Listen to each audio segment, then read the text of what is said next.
All right. Well, hello, everyone, and welcome to the Legacy and Libation Show. My name is Bill Soroka, author of Sign and Thrive, How to Make Six Figures as a Mobile Notary and Loan Signing Agent. And I'm here with my co-host, John Braddock. Hey, John. Hey, Bill. How are you, sir? Doing good. I've been looking forward to today's show. Yes, sir. Welcome back from Texas. I know you've been on the road. Yeah, it's been a great trip to Dallas Frisco for the Notary Evolve Summit. It went really well. I'm glad to be home, though. My dogs have missed me terribly. I imagine. John, you want to introduce yourself and tell everybody about you? Oh, sure. I'm again John Braddock, the co-founder of My Life and Wishes, digital legacy planning and storage platform designed to make things easier for those you love, and the author of the best-selling book, Click Here When I Die. Yeah. Not not to mention just being connected with so many awesome people, getting to know your community and the notary community, Bill, over the last 6-8 months has been truly remarkable. Yeah, I tell them all the time. They're a pretty amazing group, loving and supportive, and highly engaged. So I'm so glad that we have so many people on today's show. Thank you for being here.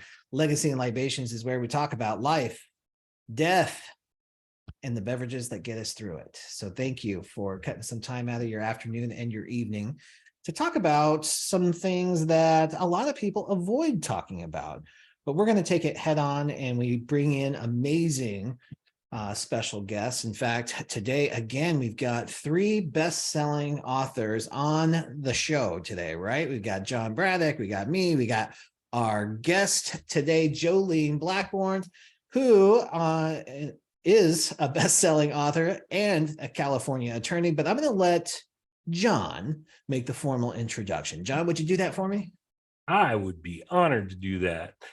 Yeah, Jolene Blackburn is a California attorney who actually spent most of her career, at least in the early years, working in a Fortune 5 company as a senior level attorney.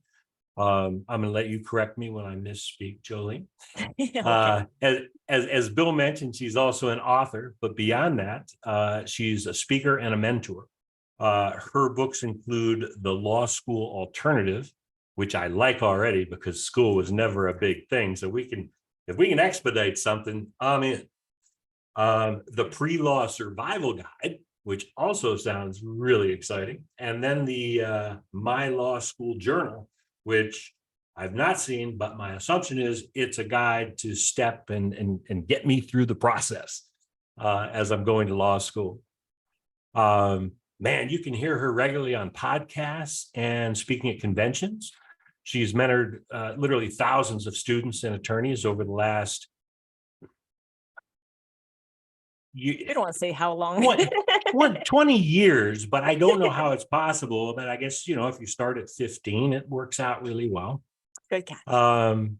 She's currently a virtual estate planning attorney, which I want to drill into a little bit later. Again, she lives out in LA with her 2 human children and her 2 dog children. She enjoys reading, traveling, playing soccer, archery, and she is the queen of Halloween. Yes. So let's virtually give it up for Jolene Blackburn. Thank you, John. And thank you, Bill. And I love that introduction. And yes, I love being the queen of Halloween. That sounds awesome. Thank you. Yeah. So, I mean, when October rolls around again, we're going to have to do something really, really fun for our community out here. Something tells me Jolene doesn't need October to celebrate Halloween. I was holding that comment back, but yes, it is a year-round thing. In fact, my estate planning binders are orange.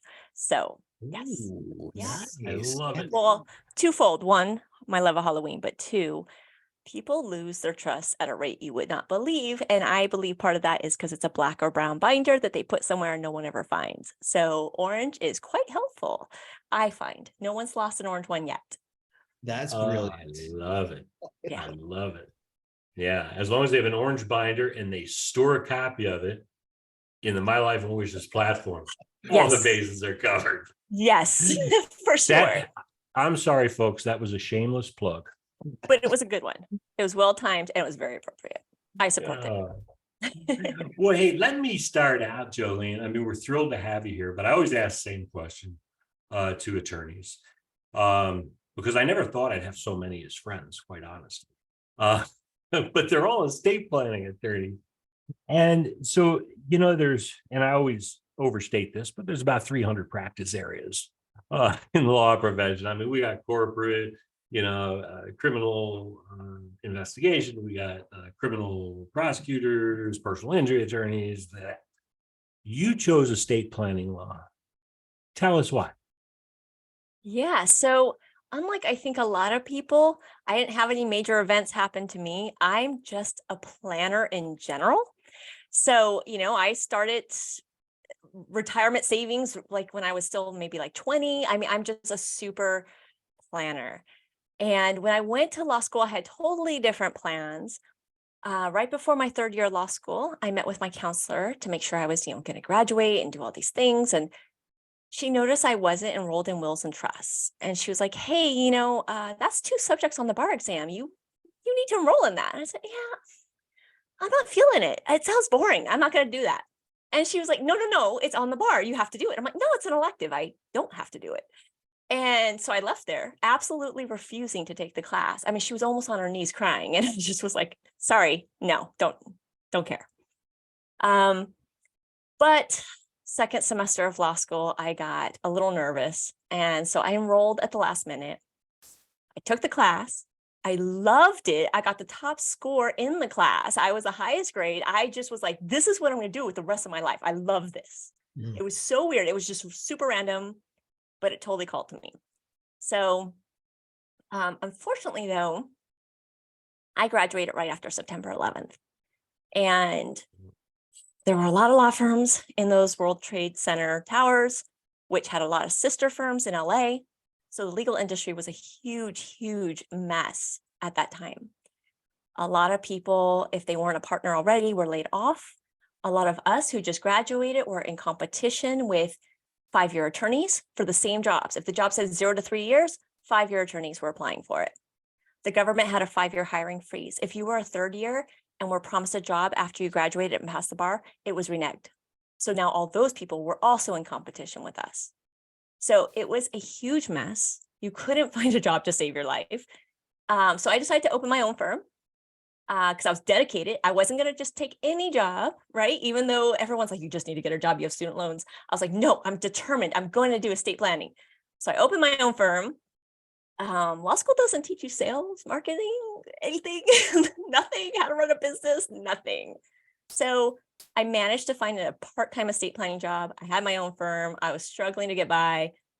I learned a lot. It was awesome. I loved it. But after a few years, it was just like, I really need a real income. And so I left. I did work comp for about 15 years. As you said, Fortune 500 company, senior level attorney, did a bunch of things I never thought I had any interest in, was nicknamed trial queen. I never wanted to do litigation. Took a case to the California Supreme Court, did all the things. And after about 15 years, I just said, I did all the things. I don't need to do this anymore. I don't really want to. I do like what I'm doing, but I don't like doing it so much. And you can't just dial it down a little. So, and then my kids are both special needs. And so they required a lot more attention as they were getting older. And I just was like, this is just a crash course here. This is a mess. So I left and I went back to estate planning. And then this time, because I had been listening to entrepreneurial podcasts for years and understood more about sales and marketing and all that, it was just so much easier. So, and we had this thing called the internet. Back in the early 2000s, it was like they had this yellowpages.com. People didn't even have websites yet, and so it was really hard to get your name out there. It was all newspaper stuff. But now, I can get on Instagram and I can do webinars, and it just is such a different world these days. I mean, there was no social media. There were no smartphones back in the early 2000s. So very different world. And it's been awesome to come back to my original passion and be able to actually like do it. So yes. Yeah, I think Yeah. you're in good company here on a call full of entrepreneurs who struggle with those same challenges too. I wonder, Jolene, can you tell us like what is it specifically about? I know you are a planner, so you see the value in planning right away. What brings you the greatest joy in helping your clients button up their life like this? Yeah. So first of all my personality tests say I'm a teacher, a mentor. So I love being able to actually educate people to help them understand what's best for them. At the end of the day, I am just an advisor. So I give them all the information. They get to make their own decisions. And I love to see what choices they make. I love to help them get there. And I especially love the people who, for me, my clients who have maybe recently had a stroke or some other type of negative health event, the relief that they feel, and you can see it when they sign those documents. I mean, it's just amazing. Their whole body, you can see it just release. And it makes you feel so good. And honestly, I don't go to all my signings. I am a virtual attorney. So I have clients throughout California. So Northern California, Southern California, all over the place. But for my local signings, I do go to them. And I'd say I have about a 50% hug rate. Like, when was the last time you said, I'm going to hug my lawyer? So I love that. That's my favorite part. Oh, I love that too. And you happen to be on a call full of notaries, and I'm one as well. And these living trust appointments in particular, I love for the same reason. You can feel it anyway when you walk in the room.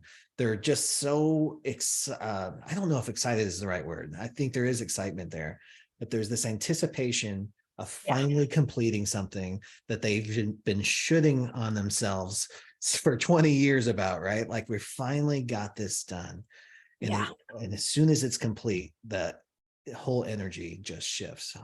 Yeah. And it's true for any age group. I mean, my 30-year-olds feel the same way, but it's just not as exponential, but you can still see it. You can still feel it. And you can't, even if you recorded it, I don't think you could get that emotion, but I want to record it so that other 30-year-olds and so forth can really see it and say, this is not something you put off till you're 70. Do it now. Look at how happy these people are that their baby and their dogs and everything is all protected. Have you noticed a shift in that thinking? A little As far bit. as the generational age or in the age? Yeah, a little bit. I think just with the help of the internet, right? With people on the Instagram and TikTok and all these different things, and people, I think, talk about it more. And I know in certain cultures, there's that belief we can't talk about death. And I think the more current generations are shifting away from that more. So they're leaving those traditions behind. So I do think the younger generations are starting to look into this. Are they taking that action?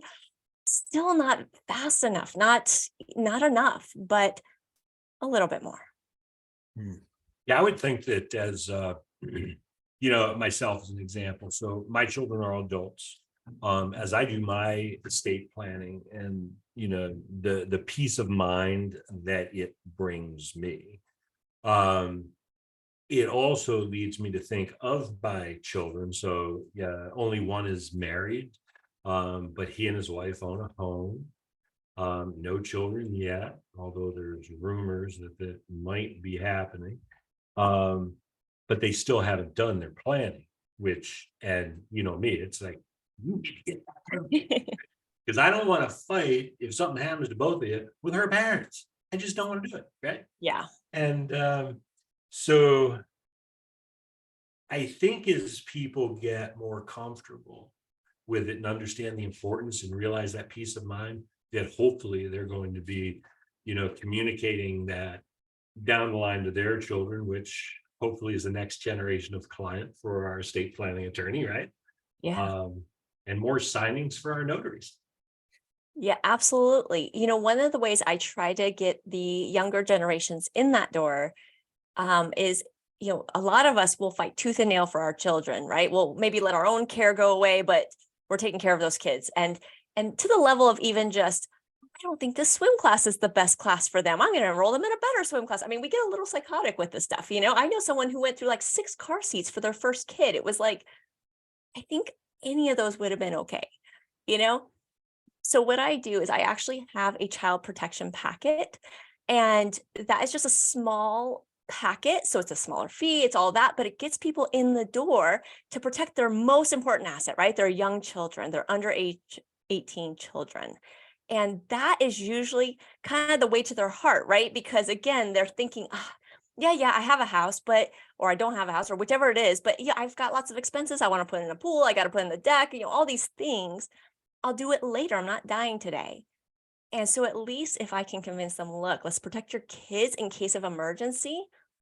A lot of times that's enough of a trigger, but then we get that conversation going and it's in their head. And okay, fine. If you don't do it for 3 years, I'm not happy, but at least it's in your head and it's probably 30 years sooner than you were going to do it before. Hmm. So I think it's about tricking them. Well, I love that, because it's like taking a small bite at a time. And that was going to be my question for you, is part of the reason we want to talk about these topics is to drive action. So when somebody is sitting on this call, there's just statistically, they probably don't have an estate plan, right? And they have probably been saying, I really need to be doing this. I really should be doing this. So what advice across all 50 states, because we have people on the call from everywhere, but what would be your the first baby bite that you would recommend to people who have been shitting all over themselves about this? Yeah. So they always say, put your own mask on first, right? So I say, get a power of attorney for yourself. A healthcare power of attorney is the most important one, and then followed by a financial power of attorney. Let's make sure that if something happens to you medically, that you have someone that can make those decisions for you, that can take care of you the way you want to be taken care of. And then financially is also important. So, okay, that's next. And then, like I said, then I would go into other family members' powers of attorney, children's power of attorney, things like that, and go up from there. Jolene, where would somebody start a search for those documents? So they're all over the internet, but I'm going to share just 2 little stories about this, because this literally happened within, I think, just the last month. And I have a million other stories before that, but I'm going to share recent stories. I just had a client who called me for her dad. I think he needs a trust. Cool. Oh, but we already have powers of attorney. So, fine. But you need to send them to me. I just need to make sure that they're up and up, right? Like, we're going to redo them if they're not all that they should be. They did not have a power of attorney. They had a revocation of a power of attorney. Dad revoked daughter from being his power of attorney, even though he didn't have a power of attorney. So they revoked nothing. They have nothing. So I kind of pointed that out to her. She said, it was when my mom was dying and we were frantic, and I just pulled the first thing off the internet that said power of attorney. Yeah. Okay, then. So yeah, your dad's going to need a power of attorney. The other client, they did it themselves, and wife did not mark. You have to choose between right to die or choice to prolong life. She didn't mark one. So now we don't know what she wants. Great, she signed it, but like, what did she sign? There's missing information here. And I will tell you that the majority of my clients, when they fill out the questionnaire with me to get their estate plan, a lot of them choose the wrong box there. So I tell them, just fill it out, fill out your whole form, who you're leaving everything to, just do your best. Don't worry about accuracy, because then after you fill it out, we're going to go through it together. And I'm going to make sure you understood it and that it's accurate. And almost 50% of the time I say, they mark the wrong box. They don't understand what those mean. So if they're doing that and then get guidance from me and they're doing it wrong half the time, just imagine all these people going on the internet, they're doing it wrong. They think they filled it out. They think they got what they want. And now their siblings are going to be probably fighting like, no, she wouldn't want to be kept alive in the state. Yeah, well, she says she does, Yeah. So you got to be really careful with the internet forms. Some are a little skimpy on the information. Some are just fine. But sometimes it's really coming down to that guidance that makes all the difference. Yeah, it's interesting. Yeah, go ahead, because, Jack. several others we've talked about, DIY and those kind of things. And I think the one thing overarching that resonates through, and I get it, man, someone might not want to spend a lot of money. And if I can do this inexpensively, but if they're going to do that, at least engage an attorney and spend a minimal amount to review what you've done to make sure that your wishes are honored, right? Yeah, I just gave a whole presentation on DIY horror stories, and it's bad out there. I mean, one guy said, if I die at the request of my wife, she gets $500,000. I'm like, wait, so the wife has to ask you to die? So if she doesn't ask you to die, she doesn't get 500,000. Is that what you're saying? Because that's what your grammar and so forth is saying. Another guy left his kids to his cars, not cars to the kids. I leave my Chevy to my son. I leave my BMW to my daughter, or that's what you should say. He said the opposite. So the Chevy got the kid. Yeah. Mm-hmm. Yeah, that's it's interesting. And there's so many that's more. That's hard to fix when they're already dead, right? Yeah, I mean, you can go to court. You can claim we know the intent. You can try to convince the court of the intent. You can do all these things, but that's time, that's money. There's no guarantee, right? You just don't know what's going to happen, and you're creating all kinds of headache. And let's say daughter really want that Chevy, not son, and I mean, you just don't know. It's a mess, and at the end of the day, they may just be required to sell everything and just divide up the money, which was what maybe nobody wanted. So you really, if you want to see your wishes followed through, I mean, yeah, you can't go back and fix it once you're dead. So let's just do it right. Let's do it. I've had people with the trust was okay, not great, but okay. It was a DIY one, but they never recorded the deed. Okay, fine. But the deed wasn't recordable. They did fill out the deed to put it into the trust, but I don't know. It wasn't a California deed. I don't know what it was. Thank you, online service, but whatever you gave was incorrect. And because we were in a rush, with that family, I did just submit it real quick just to see if they would take it. Yep, it was absolutely rejected. So we were racing against the clock to do a new deed and get it done. And we did, thank God. So, and that cost more than the DIY documents did. That's the thing, you're spending, I don't know, whatever, $400 or whatever it is for, a trust package online. And yet you're going to spend, depending on where you live and how much your estate's worth, $30,000 in court. I mean, don't do that. Don't do that to your family. Don't give them that headache. Just, spend a couple grand and get it done right. And just have that peace of mind. I mean, I had a guy tell me, oh yeah, I'm going to DIY it. And I was like, you don't want to do that. And I managed to convince him not to. And it turned out to be one of my most complicated clients. He had like 20 beneficiaries because he doesn't have any kids. His house was to be divided 8 ways, and not even like 1/8 each. It was like 3/8 to this person and 1/8 to that person. I was like, were you really going to make this yourself? I mean, yeah. So yeah, don't do that. That sounds like a nightmare. Speaking of nightmares too, though, Jolene, I have 2 questions for you. I wonder if you had one story that stands out above all others as kind of the worst case scenario for either mistaken paperwork or no paperwork at all, like they come to you after the fact. And then I'd like to balance that out with your most heartwarming story too. Okay. All right. I think a good one that's just like, like slap the forehead type thing was somebody. So Bill, you're in Washington. So I come to you and I say, Bill, I don't want to pay for a trust. So can I borrow your trust? I'm just going to photocopy it. I'm going to white your name out. I'm going to white out your family members' names, and I'm just going to put in my own stuff, if that's cool with you. And you're like, whatever, I don't care what you do with my stuff. So I white out your name. I put my name in, I wipe out your family members' names. I'm putting my kid's name and so forth. All right. So now there's also a pour over will that goes with a trust, and a pour over will. The purpose is if there's something that's not in the trust, like maybe your little checking account or something, your car, then it can go through like a mini probate. Basically, it's not a real full-blown probate, or you might have to go through a full-blown probate if there's enough outside the trust. So you have to have this little pour over will.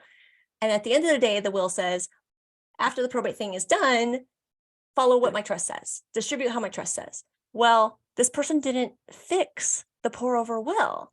So the pour over will still said everything to Bill's family. So everything that was left outside the trust went to Bill's family and not my family. Great. So yeah. So even if you think, well, Bill paid all the big bucks to have that trust done, I'm going to just copy his. And that's not even to mention the fact that, different states have different laws. California is only one of 13 community property states. So, there's that. California actually does recognize a handwritten will. There's only 6 states that recognize that. But each of their standards are different.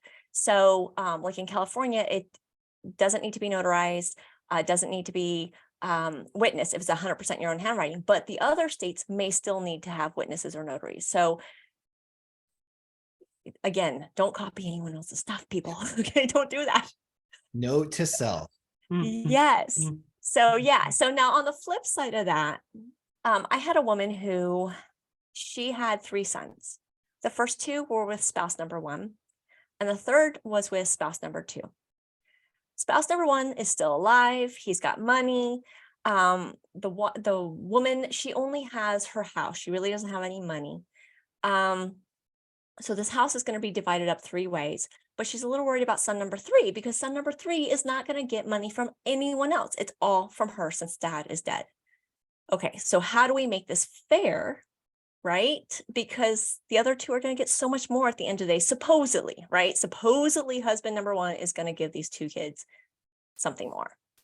So it took us a while, but we worked through all the different issues, the thought processes, the money, and she finally came up with her ratios that she was satisfied with.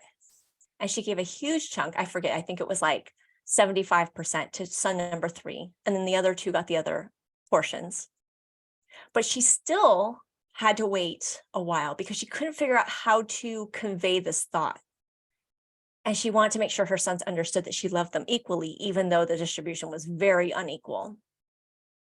And so what we did was I had her write sealed envelope letters to each son, explaining exactly her thought process, what it took for her to reach this number, and all that kind of stuff to convey all of her feelings. And this is not a legal document. We can't put this in the trust, but it at least lets them know just because you got like 10% or whatever doesn't mean I don't love you. It means that I was trying to make it fair. And honestly, at the end of the day, if your dad doesn't provide for you and you ultimately only get 10% of mine and nothing from dad, I'm so sorry, but this was the thought.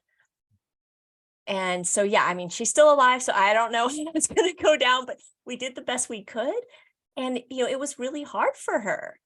I mean, nobody wants to, well, I don't say nobody, but, the majority of us want to give to our kids equally, treat them fairly, give them what we feel like they all deserve, but equal isn't always fair.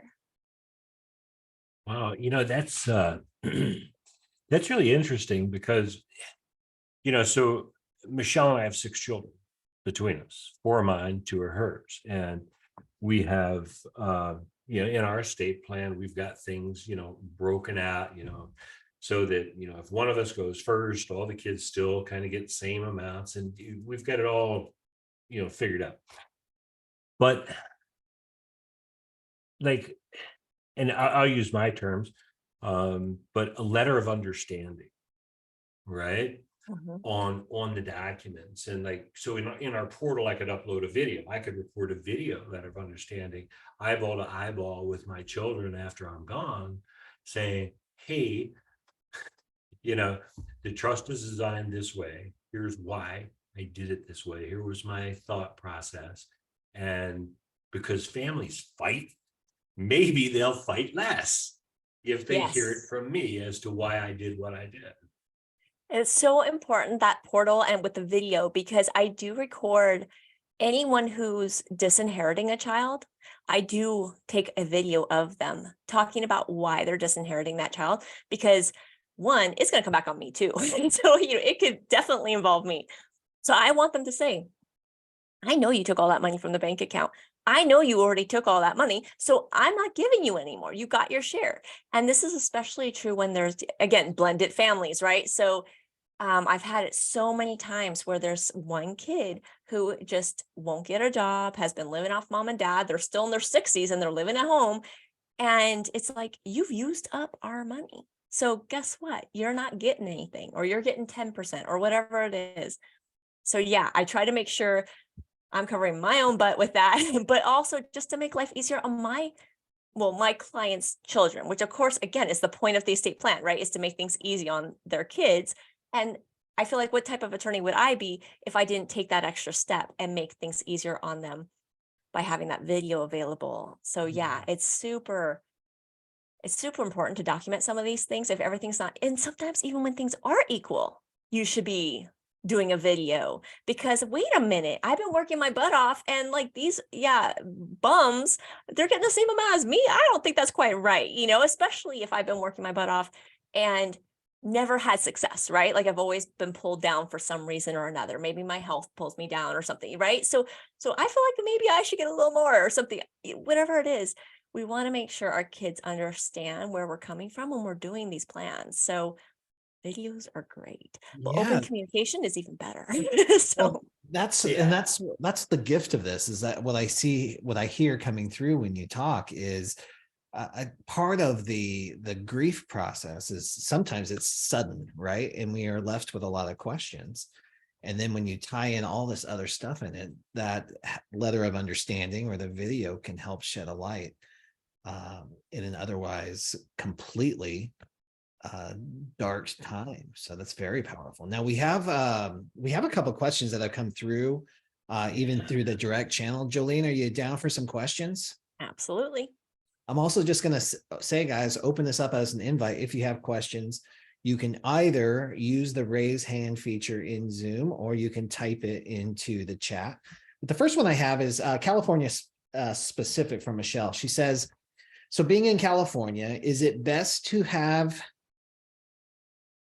wills witnessed and notarized if there is property or assets in another state?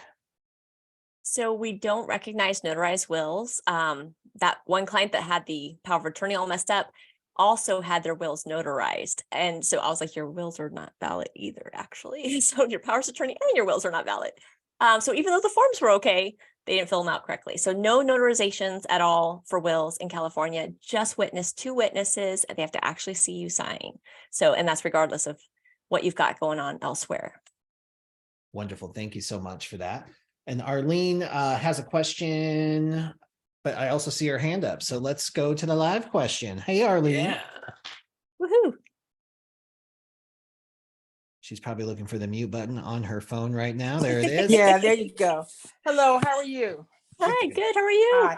Okay, I am pretty well surprised and thrown back with the fact that a will would be invalid if notarized in the state of California. Now, in Pennsylvania, it's not that way, but I'm under impression that when it's notarized, it make it more legitimate than it does if it's not notarized. Yeah, so the notarization is verifying the identity, but the witnesses are supposed to be identifying cognition and as well as identity in a different way, because they're supposed to check that person was signing and that they know that was that person, that was their will. But yeah, it is not a thing in California. And that's why every single state is so different. There are so many levels of differences. Like I said, community property versus not community property, notarizations versus witnesses. For powers of attorney, we can do either way. It doesn't matter. But with the wills, it does matter. And every single state, because I do know some states require notarization of their wills. I don't know which states. I've just seen that before. I know it's out there, but here. Jolene, I have notarized both in the state of Pennsylvania. I have to honor my clients' papers because I can't give out legal advice. But if someone was to make a tape as to what their wishes are or not, who keeps the tape? So, okay. Now, as far as if that's legal, like a legal, let's just say if that's a legal will in certain state, I mean, it's not in California, But as far as actually conveying your wishes and thoughts, what I generally recommend is that you give it to the person who's going to be your executor, your trustee, or whatnot. I like to keep a copy as well. If they tell me they're making it, or if I'm making it with them, I always do keep a copy. But at a minimum, you want to have that person that's named to take care of things after you have copies of everything. And of course, if you've got John's program, then yeah, whoever you've named in there, it's all set to go. Okay, thank you. Mhm. It's interesting. Pennsylvania is totally different. I will say that. Yeah, there's a lot of states where every once in a while I'll read something. When I was doing, I used to do free will workshops. So like you can write your own will. And I always made sure to say, this is only California, guys, because I did a little research before I started doing those speeches. And yeah, it was amazing to me that a handwritten will in other states still had to have an outside verification, whether it was a notary or a witness, whereas here, yeah, we don't care. So yeah, very different. Yeah. Is it okay if I just add that California is just a little bit different than all the other states? We are. We like to We're used to charge more hearing for that. everything. We like have lots of extra taxes and stuff. Oh, hey, I think we have a question from Bernice. Bernice? Yeah. There, hello there, hello there. And Jolene, I think you did a webinar last night? Where was I last night? Wow, that was just like 24 hours ago. I actually belong to a networking group. And so I am president of my group. So I was there last night. That's where I was. I did give a speech last Wednesday though. So I don't know. Okay, your voice sounded so, the reason why I asked, your voice sounded so familiar. And I was on a Zoom webinar last night and really enjoyed it. So if it was you, I really enjoyed you. So thank you very much. That's what I'll take credit say. either way. Okay. And then also, I just had two questions for you. One, regarding estate plans, and if you have a couple that is not married, what protects, or is there any protection for either party if someone passes, but they're not, I don't know if I'm saying it right. Yeah. If they're not married and one has a trust and the other one doesn't, is there anything that protects the other party as far as distribution of assets? So it definitely depends on what's going on there. So it doesn't mean that they both need to have a trust or that they need to have a joint trust, although they can. But for example, let's say they both buy a property together and they aren't married. They can buy that as a joint tenancy, but then it's not in the trust. To put it into that one person's trust, you would have to actually sever the joint tenancy. So now the person with the trust has a whole estate plan saying where their half is going to go, but the other person has nothing. And so they need to create something. And I've definitely done that before. I had two sisters that were on a deed together as joint tenants, and the one wanted to create a trust. And I told her, okay, but we're leaving your sister high and dry. So you might want to have her come see me so we can make sure that it goes where she wants it to go. Their plan was to leave it to each other.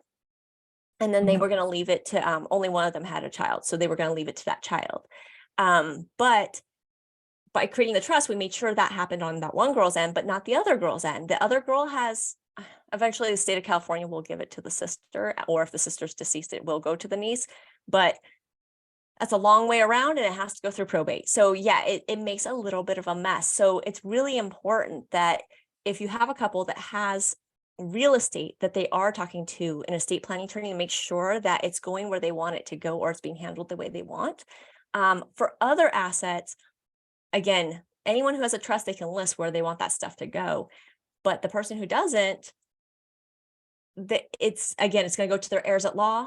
And so that maybe if the other half of that couple, if they're not married, maybe that one person was thinking they were going to get all this stuff and they're not. So it's really even more important, I would say, if you're in a long-term relationship with someone and you're not planning to get married, that you really do talk about some type of estate plan between each other. So, because with married, you have certain protections and certain kind of automations. It's still important to have one, but at least there's kind of a little plan there.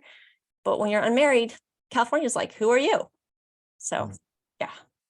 Thank you. And you answered the other question. One of the next part of that, because if you're not married and you're cohabitating together, and you're not married and you don't have a trust, if something passed, if either one of them passes, is there any, does it automatically go to that other person, or can the family just step in and do whatever they want?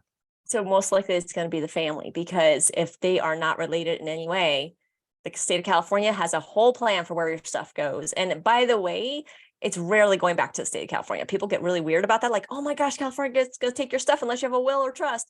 That's rarely true. They got 20 different family members. It goes to your spouse, to your kids. If you don't have those, it goes to your parents. If you don't have those, it goes to your siblings, their kids.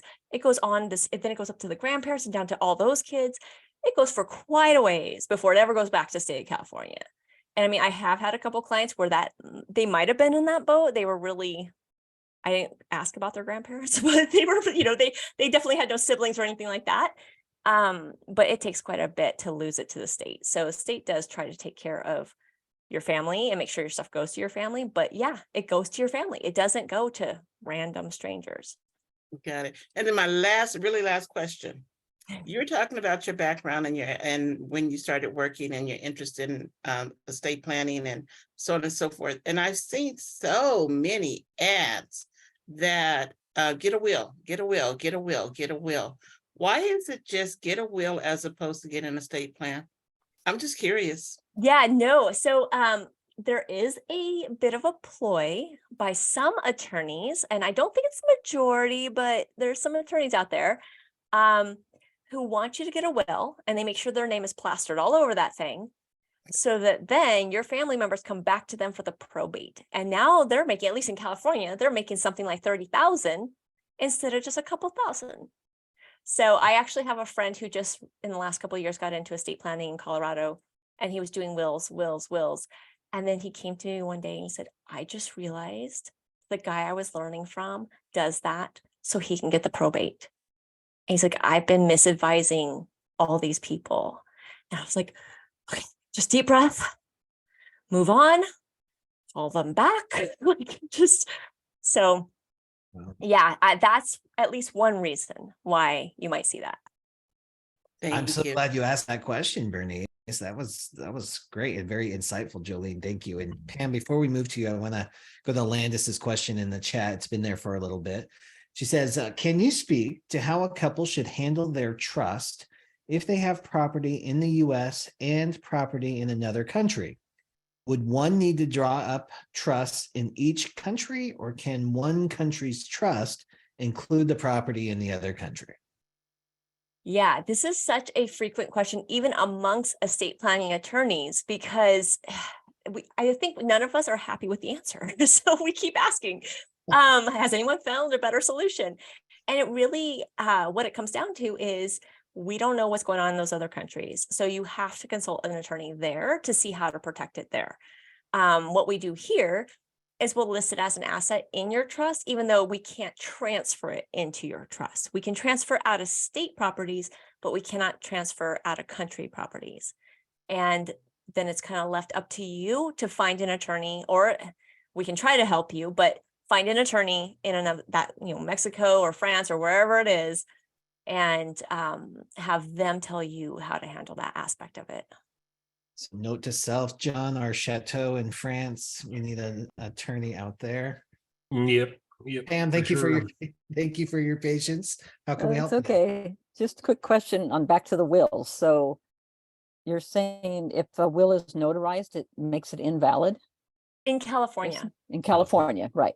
Yeah, I mean, it can be notarized, but if it's not witnessed, it's invalid. Yeah, but if it's both, it's okay. If it's still? both, they just ignore the notary stamp. It means okay, nothing. because I know some people will say, well, maybe it's better just to do both. And after hearing this, so I was just curious. Yeah, it's not necessary, but if you've done it or what, Right. it's not a big deal. As long and again, you're not there to give legal advice either, right? So if they only Right. get it notarized, that's not your problem. I mean, that sucks, but it's just you know, Yeah. you can always hint to them. I've kind of heard you might need witnesses. Maybe check that out. Yeah. But yeah, you're welcome to go ahead and get that notary fee. Go for it, because again, I want to help all the people, but you know what? When they don't really want to technically help themselves, I'm kind of like, you know what? You get what you pay for. So you don't pay that notary fee and get nothing. I don't know. Yeah, that's my rude side. Thank you, Jolie. Mhm. Beautiful. All right, great questions, guys. We're wrapping up at 50 minutes. I swear it was only going to be 4:20 when I looked at the clock right now. Just 20 minutes flew by, but it has actually been 50 minutes. Any last minute questions for California estate planning attorney Jolene Blackburn? Well, I just want to add that these have been great the last several weeks, and I hope everyone's really enjoying them because, we're having great questions and we're getting different perspectives. They all lead to the same, solution and conclusion. But our audience engagement is great because we're hearing things that are amazing, like the wills lead to probate. I didn't even think of that one. It's like, oh yeah. Why I'm not going to charge you $3,000 for an estate plan today. I'm going to charge you $800 for the will. Your family's going to pay $35,000 when we take it through probate, right? Yeah. Wow. Here's a question I would ask. And Bill's one step ahead of me. He's just posted Jolene's website. If people have questions or enter in California on things or another state and they just have a general question, I assume you're open to answering Oh yeah, questions from absolutely. You the can world at either, large. if you want to talk to me on my website, there's a calendar link. Otherwise, I'm on Instagram pretty much like all the time. So that's Jolene Estates. And I'm happy to answer any questions or connect with the notaries. Like I said, I work virtually. So especially if you're in California or authorized to notarize in California, I might be able to use you. So, I'm totally happy to connect. Love that, Jolene. And it looks like we have 2 last minute questions. Go for it. Yeah. Bernice, welcome back. Okay, this was my pointless plug. How can I get in contact with you to work with you? So yeah, I would recommend going to joleneblackburn.com. And yeah, you'll see my calendar link, schedule a call. And that's the best way to do it. And yeah, you get to do it Thank all you. from the comfort of your home. That's the beauty of it. I love connecting like just rock star people like y'all. And Bernice, you and I haven't met, and I know we emailed a little bit because Bill had introduced us a while back, and I know you're crushing it. And Jolene, you're beautiful. So it's just great connecting people. And worst thing that can happen is we meet another really neat person, right? Best thing, Yeah. we might do some work together. Hey, you guys are doing great stuff. And I met John from LinkedIn. I met Bill from Facebook, and then we all are together. I just love how that all works out. I do too. I really do. And yeah, Jolene, because we connected with your book launch last fall, Yeah. the Law School Alternative. You guys, some of the people on today's call are probably among the readers of that book too. Love that. Yeah. It's Landis. definitely a subject for notaries who may be interested in legal stuff. So Yeah. so Let's check it out. get in the orbit of Jolene. I love it. And by the way, does anybody else just have to hold and bite their tongue from singing Dolly Parton's song every time you say Jolene? I'm over here like, don't do it, don't do it, don't do it. But here I am talking about it. Sorry, Jolene. It came out right after I was born. So like I have been stuck with that thing my whole life and have technically no connection because I'm not named after it. So it's been like, but I actually was sitting in a doctor's office one day and the receptionist said, Jolene, you're sitting next to Jolene. And so I turned to this person and she actually met Dolly Parton when she was 6. And that song came out like a year later. So she thinks that song was inspired by her name, or, it's her name on the song. So yeah, so I may have met the namesake, although she was only 6 at the time, but yeah. Right. Yeah. I think Landis had a question too. I don't want to ignore Landis has Landis. one more question. Landis, great to see you on today. If you'd like to unmute and ask your question. Especially if you don't sing. And I don't, so. Good. Thank you for this call. I have a quick question. Can you go back to what would you say the average age is that you're seeing those who are getting trusts, or, you know, looking for estate planning? I'm looking to see how I can, kind of like follow up with couples who I've officiated their weddings for, you know, like, hey, have you ever thought about this? Not saying that I want any sort of cut or anything, but just, you know, looking out for them and saying, are your affairs in order? Like, what's the, Yeah. So I do if they're see, 23 years old, are they not looking at that, or is it a certain age, or, you know, yeah. is it, you know, just look out for the best interest of the couple? Yeah, you know, at that age, usually the best way to approach them is kind of an offhand, like, hey, keep this in mind. It's the sooner you do it, the better. But, you know, again, if you're not ready to receive information, it's just going to go in one ear and out the other. And so a lot of, yeah, those 20-something-year-olds are just not ready to receive that information. They almost have to hear it repeatedly rather than just have someone tell them one time. Okay. So yeah, the average age is a lot older. I mean, most of my people are retired. So it's really, it's a high age bracket, as much as I try to And they've get. got, and they probably have more assets to protect than a 23-year-old. It depends. A lot of my people are just homeowners, you know, that's it. But, you Okay. know, maybe they're Okay. annuity or something, but it's just really, they finally decide, oh, it's time. And I'm like, actually, your children are in their 40s, 50s. It's time for them too. You know, but again, Mhm. being that second generation is even hard, because even though they're maybe in the house while we're doing it, watching me interact with their parents, they're still like, yeah, another time. I'm not diagnosed with anything. Nothing's happening to me. And it's interesting that COVID barely moved that needle. I mean, we've all seen you can die at any age in Right. abundance, and yet people are still not doing it. So it's amazing. I did get a lot of calls with COVID. Not as, you know, the follow-up was low. You know, I mean, Okay. it wasn't like I had this sudden like increase of business type thing, you know, it was very, very normal, really. It's just Okay. disappointingly so. But I don't know if you guys mind me sharing my kind of notary, what I call symbiotic circle. You Yeah, care I'd for love it? that. Yeah. Okay, Please so do.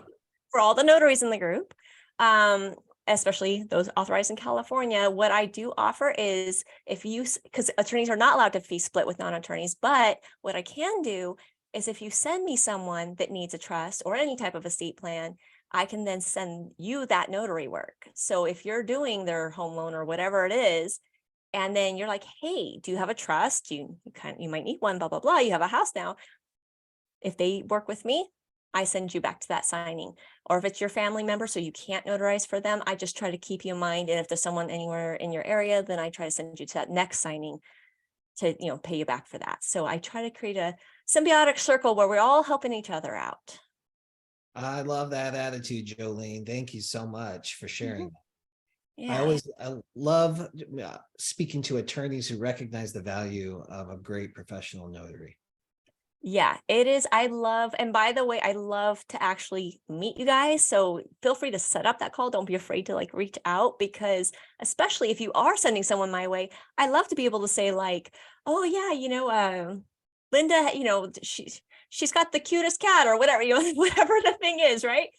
I like to be able to say something about you so that when they're like, oh yeah, Linda sent me your way, I'm not like, Linda who? You know, it's oh yeah, she told me about her trip to Costa Rica or whatever it is. And so I try to have a little background on you guys so that it's, again, I'm supporting you guys and making you look good, hopefully. And hopefully you're making me look good too. That's part of the symbiotic nature of it. I love it. Yeah. All right, John, I'm going to turn it over to you well, let's start here first.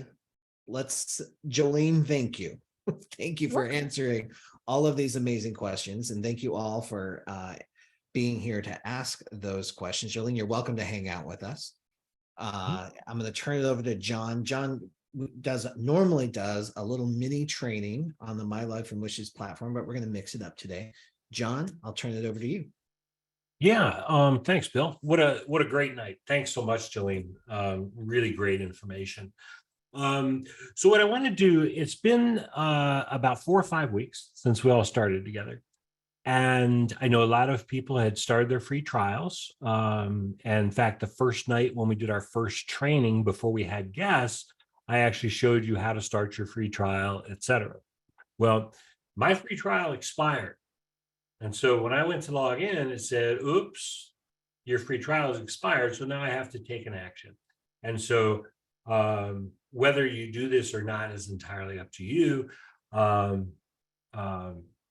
with your platform. But if you log in, it'll say it's expired, and there will be a place to select upgrade to a paid subscription. And again, if you wish to keep it, which we certainly hope you do, click on upgrade, select annual, and you'll want to put in the code for my family. And that code goes in. Thanks, Bill, for putting that in the chat. What that does is that takes $30 a year off the normal $129 subscription. So it's available for $99 ongoing. A lot less than I spend at Starbucks over the course of a year. So you'll want to do that. But we've gone through training, and we've talked about how to build that basic roadmap for family and get easy stuff in first, then upload some documents, and we can go super deep on training. But what I wanted to do tonight is simply ask y'all how it's coming along. Are you having any difficulties with things? Do you have any specific questions on sections, which I'm happy to do for you? I'm also happy to, aside from our legacy and libations, because we have so much fun here, to schedule another night a week at a certain time where I'll just do full-on training for people if they'd like that. So I guess tonight what I'm doing, I'm asking you. In the chat or jump on, ask me whatever questions you have, where you've had a challenge. What are the roadblocks? Beautiful. And feel free to type that into the chat, or you can raise your hand as well, or you can let it simmer for a little bit too, because here's what we have to ask. We're having conversations designed to inspire action. So if you haven't taken action yet, dig in, find out what it is. There's no one swooping in to save the day. Nobody's going to do it for you. I keep learning that lesson over and over and over. Somebody's got to print out that trust paperwork and sign it.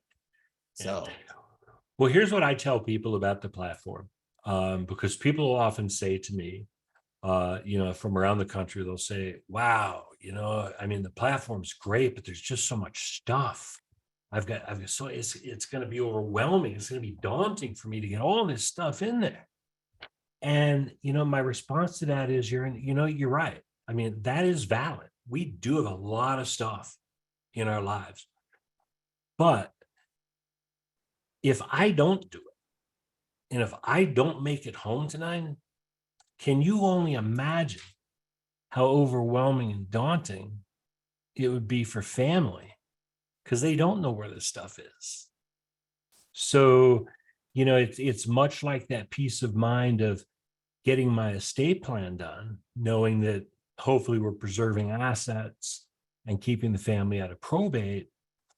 This is giving me peace of mind knowing that I'm not going to send my family down a 2, 3, 4, 11-month scavenger hunt, in our case, trying to find all this stuff and close it down, and robbing my family from the time of grieving and stuff, because they're all consumed with anxiety and frustration and confusion.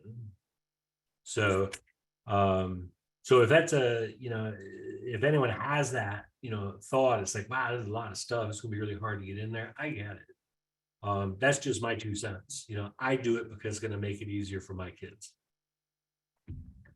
beautiful. Yeah. Thank you. So guys, we'll revisit next week. Well, hopefully if you don't have the questions today, you'll have some for us next week.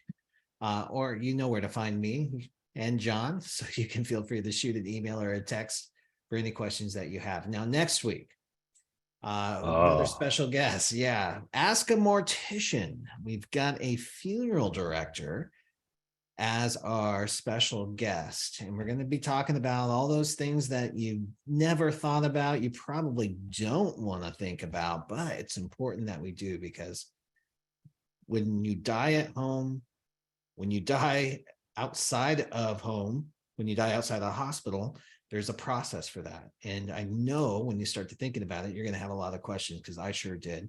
Just in the preliminary conversation, I talked to this funeral director for an hour, and it was fascinating. So we'll have that coming up next Wednesday at 4 p.m. Pacific time. Jolene, you're welcome to join us too if you want to pop in on that conversation. I think I is will. Really interesting. I already have a long list of questions because I'm Yeah. kind of weird, because Bill had said, oh, she goes to crime scenes and that kind of stuff. So I've got, my mind's going all CSI. Yeah, and it's no holds barred. We can ask all kinds of questions. In fact, I'm going to send you an email later or earlier next week to actually even get some of your questions ahead of time, so we can have that somewhat sorted and organized. Guys, thank you so much for being here with us today on a Wednesday evening, talking about life, death, even a little bit of beverages that get us through it. Jolene, thanks again for carving time out of your busy schedule to be here with us and sharing so much value. And of course, John, thanks for co-hosting Legacy and Libations with me.